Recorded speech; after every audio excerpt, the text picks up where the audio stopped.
Well, good morning, Alliance Insiders. Welcome to another Monday download. Today we're going to be talking about GMAC's Equator system. We have talked often about Equator and how it relates to Bank of America's use of Equator. You're well aware that at the end of 2009, Bank of America acquired REO Trans and then changed the name to Equator.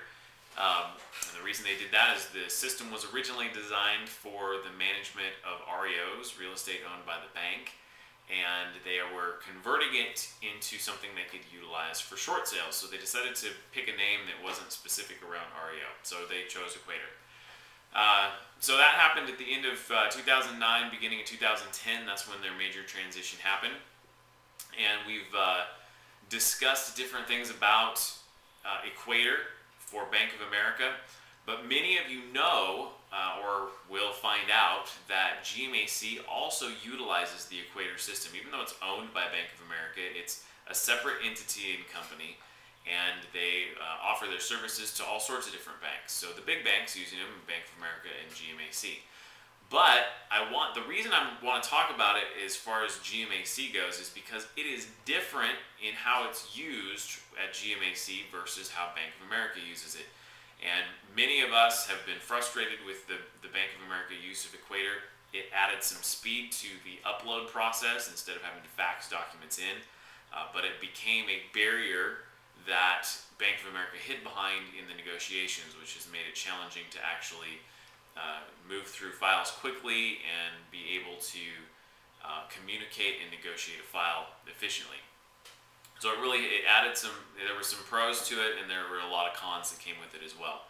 So let's talk about some of the difference. First of all, the system itself is basically the same in how it's used. It's a management system that the negotiators at GMAC utilize to communicate with us out in the field negotiating the short sales.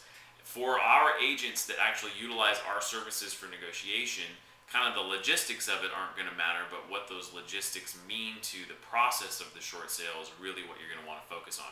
So let's just talk about it. Overall, GMAC's use of Equator is faster and more streamlined in its process than Bank of America, and you're going to see why as I go through some of the differences here. So don't put GMAC and Equator in the same bucket as you would Bank of America, because they use it differently and their processes are different, which is making GMAC using it better in one sense, and it's faster. First of all, there's no homeowner portal in GMAC's use of Equator. For those of you familiar with Bank of America's use, the homeowner has to log in, they have to register through their portal in Equator before we can do anything in the negotiation. So it's an added piece. We have to follow up and make sure the homeowner gets logged in, they have a computer to access it, all of the logistics there. That's completely gone, so that's a huge cog that we've taken out of the system with GMAC. There are some minor differences in doc uploads. There's not quite as many documents that they need. It's a little more efficient there, but that's just a few little items that you'll see is different.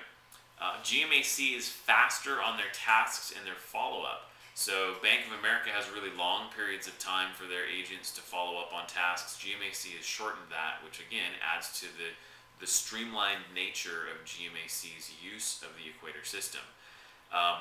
Overall, GMAC has a tighter process, meaning that they move it from A to B to C in a faster, tighter system in a faster time frame.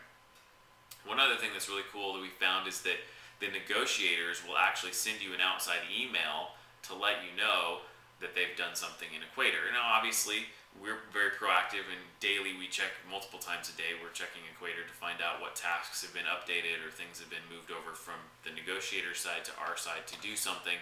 But GMAC sends a quick email to us. They'll say, hey, we just uploaded XYZ to Equator if you want to check it out on the 123 Main Street file. So that's just again, more efficient. We're seeing that, like, oh, hey, let's go over into Equator so we can figure it out and get that moving.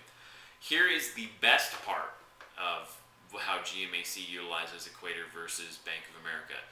You all know, if you've done anything in a Bank of America Equator system and you had a buyer fall out for whatever reason, they couldn't close, they found another property, you're down at the point of approval, and there's no buyer anymore. Bank of America closes that file out completely and makes you start all the way back at ground zero and come back through the entire process, uploading all your documents again, being reassigned to negotiator, same time frames to re-review the property. It's literally starting over. We've had those happen often because a lot of times buyers can't close. GMAC has said, hey, if the listing is still active, we're going to keep our file open, which in essence means that if we get a new buyer, we can drop that buyer right into place. It's already assigned to a negotiator. They already have the core documents that they need. They're going to need updated financials and different things, and that's fine. We expect that. But we don't have to start at the beginning, which is, again, just a better use of the same system.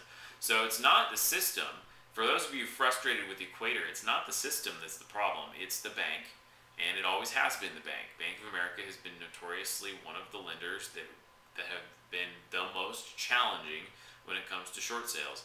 And so it's the bank and their process that makes it the most difficult rather than the system itself. Just simply by comparing GMAC to Bank of America using the same system, we have different outcomes. So that's kind of a quick blitz on GMAC's use of the Equator system. If you see GMAC and they're making you send it through Equator, don't let your heart sink thinking it's going to be like Bank of America, because it's not. They do a better job with it, and it's definitely something it's actually a good thing in the way that GMAC uses it. So anyway, that's what we have for today's download. If you have questions on this or other of the videos that you've been watching, or you have some strategy that you'd like to bounce back and forth with myself or Jessica on some short sale files you're working, send me an email or give our office a call, and we will get on the phone and chat a little bit. So have a great week. Thanks for tuning in, and I will talk to you again soon. Thanks. Bye-bye.